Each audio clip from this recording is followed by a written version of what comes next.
Welcome to my channel, The Hindu Mythos. In the last episode, we talked about how Lord Narayan, along with Lord Brahma, created the world. We talked about King Prithu, under whose reign the world flourished and thrived. Today we will talk about the story of how the creations multiplied and populated the earth. Two sons were born to Prithu, Anthardi and Patin. Prithu married Sikhandini and they had a son called Harivardhana. Dhishana, the daughter of Agni Dev, the god of fire, married Harivardhana and they had 6 sons: Prachina Barhi, Shukra, Gaya, Krishna, Vraja and Ajina. Prachina Barhi was a great king. After Harivardhana, it was under the regime of Prachina Barhi that his subjects prospered and flourished. Prachina Barhi married Suvarna, the daughter of the ocean. They had 10 sons called Prachetas. Prachetas were highly skilled in archery. Together they performed holy rites and rituals and performed penance for 10,000 years under the depths of the ocean. While the Prachetas were performing penance, the earth was left unguarded. The trees grew wild and they covered every inch of the surface of the earth. The trees were so dense that the wind could not flow through them. For 10,000 years, the subjects were unable to move around. The Prachetas, who were deep in meditation performing penance, heard about the destruction caused by trees.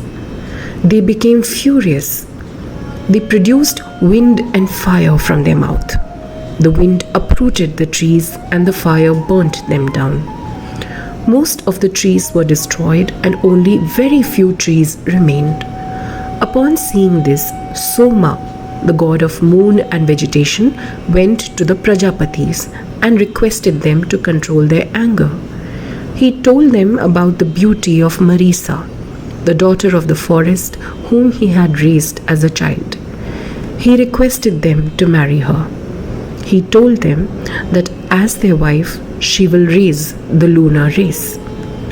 From her, a son Daksh will be born. Daksh is at par with Agni Dev, the god of fire. He will make the earth and its people flourish again. At the request of Soma, the Prachetas calmed down and married Marisa. Daksh had many daughters. He gave 10 of his daughters as wives to Dharma, 13 daughters to sage Kashyap, and 27 to Soma, the moon god. These 27 wives of Soma came to be known as the 27 nakshatra or constellations of the moon. The sages gathered around Lomaharshana became a little more confused. According to the stories they had heard, Daksh was born from the right thumb of Brahma and his wife was born from the left thumb. So how could Daksh be the son of the Prachetas? They asked Lomaharshana, how could Soma, who was the grandfather of Daksh, become the son-in-law of Daksh? Lomaharshana replied, living beings are born and they die and this cycle goes on constantly. Sages and celestial beings are not bound by the cycle of birth and death. Daksh is born in every Yuga. The age of the world was divided into 4 main Yuga or ages: the Satya Yuga, Treta Yuga, Dwapar Yuga and Kali Yuga. Earlier, no one was elder or younger as they were not bound by time. Penance or tapasya was the only thing that marked the power of a person. The concept of time in Hindu Puranas is quite interesting. So Lord Brahma's life is said to be of 311 trillion years, that is 36,000 days of Lord Brahma. So like one day on earth comprises of 24 hours, one day of Brahma comprises of 4.32 billion years called Kalp. One Kalp contains within it 14 Manvantars. So one Manvantar is around 306 million years. Devas or gods are said to be born and they perish within one Manvantar. Then they are reborn into the next Manvantar. One Manvantar comprises of 71 Divya Yuga. One Divya Yuga comprises of 4.32 million years and is divided into 4 Yuga.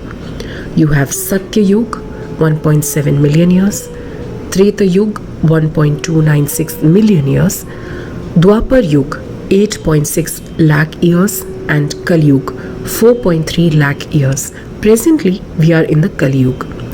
In the 6th Manvantar, the traces of life that we see around us today started to emerge. Rainfall brought about the existence of life in mountains, plains, and other forms of land. We are currently in the 7th Manvantar called the Vaivasvat. This is the Manvantar where human beings were born.